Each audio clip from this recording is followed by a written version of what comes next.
Gaudeamus omnes in Domino,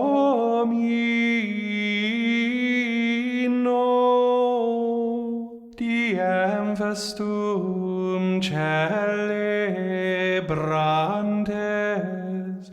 sub honore sanctorum omnium. Welcome to The Way of the Fathers, a podcast sponsored by CatholicCulture.org. I'm your host, Mike Aquilina. Well, as the lights go dim on the Western Empire, we arrive at the life of Benedict of Nursia. He is often portrayed as the man who walked the streets of Rome in its decline and concluded that he would be the one to close the door and put out the light. And there's something to that narrative. Some writers today claim that the Dark Ages were a myth invented by later scholars and projected onto the second half of the first millennium. But I have to disagree. I firmly believe that the age suffered a degree of cultural and commercial darkness that today makes it appear in stark contrast to the centuries before. Maritime archaeologists report a rather sudden disappearance of evidence of sea trade. When ships are moving on the ocean, it's inevitable. Some don't arrive at their destination. They sink, and they await rediscovery at some future date. Today there are many wrecks to explore from the centuries when the Roman Empire prospered. New remains are found every year along the ancient coastal routes that ran from India to Britain. But there's next to nothing from the ages we call dark. The only sailors flourishing in those years were pirates, who prowled close to the shoreline and made raids on coastal villages. Inland, too, there are abundant signs of darkening civilization. Prosperous cities like Rome were rather suddenly reduced to struggling villages. In the ruins today, archaeologists find fewer mass-produced items from these centuries, and fewer items of foreign origin. In good times, the city folk used metalware or pottery that had been produced somewhere else, a place where the craft was thriving. African redware, for example, was ubiquitous in Europe in the 3rd and 4th centuries. In the Dark Ages, however, the houses in France and Italy, even the homes of the wealthy, were more likely to stock inferior, locally produced housewares. And production of new books went way down. There was less of what we call literary culture, and the poets and authors who did write were conscious of the inferiority of their work. They worked in the shadow, the long shadow, of the authors who had preceded them by many years. Don't get me wrong, there is much to admire in the works of the Dark Ages, but it was done mostly by people who were conscious of the cultural twilight, as Benedict was. Benedict was born in the late 5th century in the Apennine mountain village of Nursia. His family had sufficient wealth to send a child off to Rome for education. Perhaps his ancestors had done this for many generations. But Rome's decline in the 5th century was rather steep. The experience Benedict had in the big city would be far different from that of his ancestors. The imperial troops had long since left the nominal capital of the empire, following the emperor and his court first to Milan and then to Ravenna. The need for protection was far greater at the borders, where barbarians were constantly approaching in numbers great and small. Rome was appallingly vulnerable, and so the upper classes, who could afford to move, vacated the city. And as they left, they took the rule of law with them. The people gave up any pretense of moral restraint. The Count de Montalembert, in his 19th century History of Monasticism in the West, described late 5th century Rome in lines of breathless melodrama. Confusion, corruption, despair, and death were everywhere. Social dismemberment seemed complete. Authority, morals, laws, sciences, arts, religion herself might have been supposed condemned to irremediable ruin. The germs of a splendid and approaching revival were still hidden from all eyes under the ruins of a crumbling world. The Church was more than ever infected by heresies, schisms, and divisions, which the obscure successors of St. Leo the Great in the Holy See endeavored in vain to repress. In temporal affairs, the The political edifice originated by Augustus, that monster assemblage of 200 million human creatures, was crumbling into dust under the blows of the barbarians. Things were falling apart. The center could not hold, and young Benedict recognized this. Rome, he saw, was not a place where education was happening. Fearing for his own soul, he left the city for quieter surroundings in the hill country to the east. There he experienced the call to a greater remove, not merely from Rome, but from human society. What knowledge we have of the years that followed comes not from Benedict, but from Pope St. Gregory the Great, who admired him.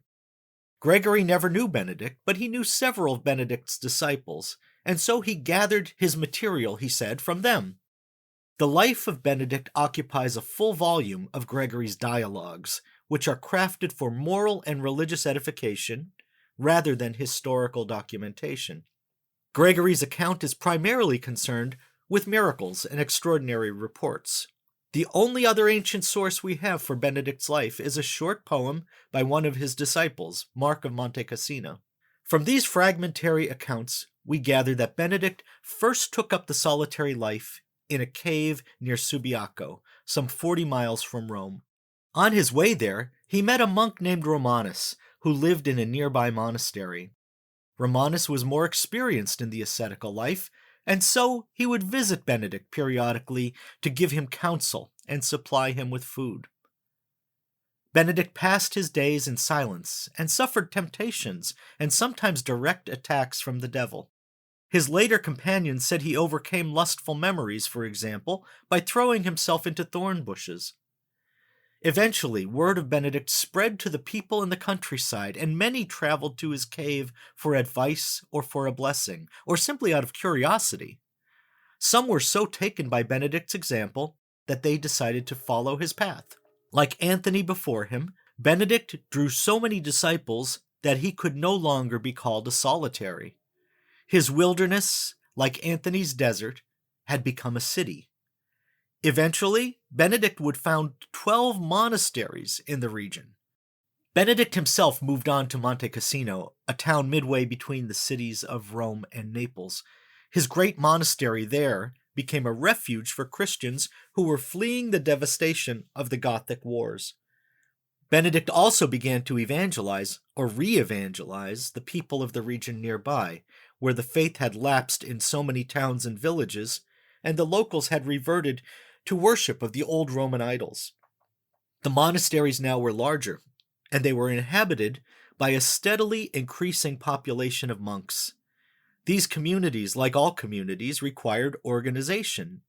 They needed an orderly schedule and division of labor. They needed to have a means of resolving conflicts, because people don't always get along well, even people who live in monasteries. So Benedict composed his life's great work, his rule. The rule of St. Benedict is brief and practical and divided into 73 chapters. He emphasizes humility and obedience. A monk must submit his will to the authority of his abbot. Christ resides at the center of everything for the monks, and they are to prefer nothing to the love of Christ. Their daily life is ordered around common prayer drawn from the Psalms and other biblical canticles. The rule also prescribes manual labor and study, directing the monks to the sacred page and the writings of the fathers and ascetical masters, especially John Cassian. Benedict did not strive for originality. He borrowed freely from rules that had appeared long before, like those of Basil the Great and Augustine of Hippo. He seems especially dependent on an anonymous source called the Rule of the Master, which had appeared during Benedict's lifetime. But Benedict did not simply adopt the declarations of his predecessors. He adjusted them, simplified them, and moderated their disciplines. Several qualities set Benedict's rule apart from its sources. Though Benedict's rule was shorter than many of the others, it was more exact and comprehensive. He didn't just give vague, generalized advice. He told monks what they should be doing at any hour of day or night. Its prescriptions were clear, and they were demanding, but not crushing. As one historian said, the rule is severe enough to overcome nature, but moderate enough to discourage it. Another Benedictine innovation was the rule's insistence on stability. It had been common in the past for monks to wander from one place to another, leaving when they tired of present company, or felt the need to grow, or just had a passing case of wanderlust. But Benedict's disciples were enjoined to stay put and work out their difficulties and make their monastery a home and a stable community. The monks who followed the rule tended to shelter in place, but the idea spread throughout the West and became a hallmark of vowed religious life. Benedict died midway through the 6th century, having achieved some degree of local influence and celebrity. Pope Gregory's dialogues, however, moved him to the center of a much larger stage and encouraged devotion to Benedict throughout the Church. There is evidence of monasteries following his rule in Gaul and Britain in the 7th century. In the 8th and 9th centuries, Charlemagne had the rule copied and delivered to monasteries throughout the empire. He strongly encouraged all monks to adopt it as their guide. And so the rule of Saint Benedict became the standard for monasteries throughout the West. Devotion to Saint Benedict has never waned in the Church. Witness the great number of young people who wear Saint Benedict medals today. And of course, Benedictine monasticism has continued to grow in numbers and influence. In recent years, the figure of Saint Benedict has returned and loomed rather large in discussions about the future of Western civilization. If we are headed inexorably toward a dark age, as some pundits believe we are, perhaps Benedict can show us a way through it. In that black night of history, said Pope John Paul II, Saint Benedict was a luminous star. In a similar vein, the philosopher Alistair MacIntyre invoked Benedict at the end of his profoundly influential book, After Virtue, which appeared in 1981. MacIntyre wrote, "If the tradition of the virtues was able to survive the horrors of the last dark ages, we are not entirely without hope. We are waiting not for a Godot, but for another, doubtless very different, Saint Benedict." Some 30 years later, MacIntyre spoke of the influence of Benedictine monasteries in establishing new social institutions during the Dark Ages. The monks, he said, inadvertently created a new set of social forms.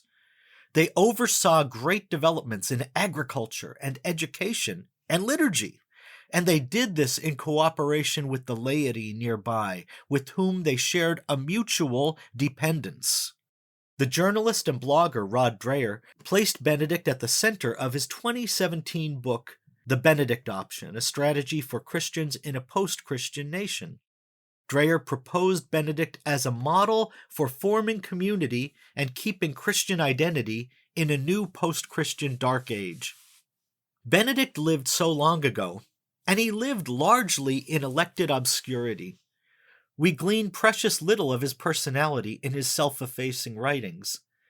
And yet, he continues to make his presence known in our time, in discussions about our future. De quorum solemnitate gaudent angeli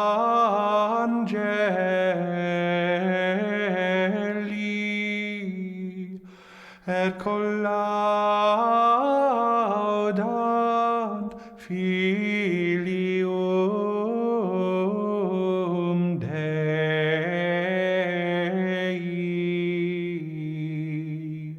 Way of the Fathers is just one of the podcasts produced by CatholicCulture.org.